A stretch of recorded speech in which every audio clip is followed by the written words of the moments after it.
വിദ്യാർത്ഥികളെ പ്രതിസന്ധിയിലാക്കി ഉന്നത വിദ്യാഭ്യാസ വകുപ്പ്. സർക്കാർ എഞ്ചിനീയറിംഗ് കോളേജുകളിലേക്കുള്ള സ്പോട്ട് അഡ്മിഷൻ വിദ്യാഭ്യാസ വകുപ്പ് റദ്ദാക്കി. ഇതോടെ സർക്കാർ കോളേജുകളിലെ ഒഴിവ് സീറ്റുകളിലേക്ക് വിദ്യാർത്ഥികൾക്ക് അഡ്മിഷൻ എടുക്കാൻ കഴിയാത്ത സാഹചര്യമാണ്. സ്വകാര്യ മാനേജ്മെന്റുകളെ സഹായിക്കാനാണ് സർക്കാരിന്റെ ശ്രമം. എഞ്ചിനീയറിംഗ് പ്രവേശനത്തിനുള്ള 4 ഘട്ട അലോട്ട്മെന്റുകൾ പൂർത്തിയായതിനു ശേഷമാണ് സാധാരണഗതിയിൽ സ്പോട്ട് അഡ്മിഷനുകൾ നടത്തുക. എഞ്ചിനീയറിംഗ് വിഭാഗത്തിൽ കേന്ദ്രീകൃത സ്പോട്ട് അഡ്മിഷനുകളാണ് കഴിഞ്ഞ 10 വർഷക്കാലമായി സംസ്ഥാനത്ത് നടത്തിവരുന്നത്. എല്ലാ കോളേജുകളിലെയും ഒഴിവ് സീറ്റുകൾ കൃത്യമായി ലിസ്റ്റ് ചെയ്ത ശേഷമാണ് കേന്ദ്രീകൃത സ്പോട്ട് അലോട്ട്മെന്റ് നടത്തുക. ഇതിലൂടെ സർക്കാർ കോളേജുകളിലെ ഒഴിവ് സീറ്റുകളിൽ വിദ്യാർത്ഥികൾക്ക് അഡ്മിഷൻ എടുക്കാൻ സാധിക്കും. എന്നാൽ ഈ രീതിയാണ് ഉന്നത വിദ്യാഭ്യാസ വകുപ്പ് അധികാരത്തിലേറി 3 മാസത്തിനുള്ളിൽ റദ്ദാക്കിയിരിക്കുന്നത്.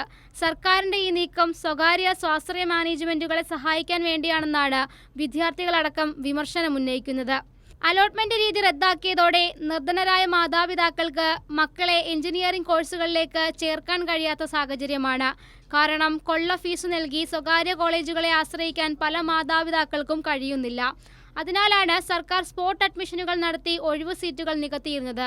വിവാദ ഉത്തരവിന്റെ മറ്റൊരു പ്രശ്നമെന്ന് പറയുന്നത് ഒഴിവു സീറ്റുകൾ നികത്താതെ വരുന്നതോടെ സർക്കാർ കോളേജുകളിൽ ഒഴിഞ്ഞുകിടക്കുന്ന സീറ്റുകൾ ചൂണ്ടിക്കാട്ടി ഭാവിയിൽ കോഴ്സുകൾ വെട്ടിക്കുറയ്ക്കാനും സാധ്യതയുണ്ട്. ഉന്നത വിദ്യാഭ്യാസ വകുപ്പിന്റെ നടപടിക്കെതിരെ ഇതിനോടകം തന്നെ പ്രതിഷേധമുയർന്നിട്ടുണ്ട്. സർക്കാർ വിവാദ ഉത്തരവ് പിൻവലിച്ച് സ്പോട്ട് അഡ്മിഷനുകൾ കൃത്യമായി നടത്തണമെന്നാണ് SFI അടക്കമുള്ള വിദ്യാർത്ഥി സംഘടനകൾ ആവശ്യപ്പെടുന്നത്.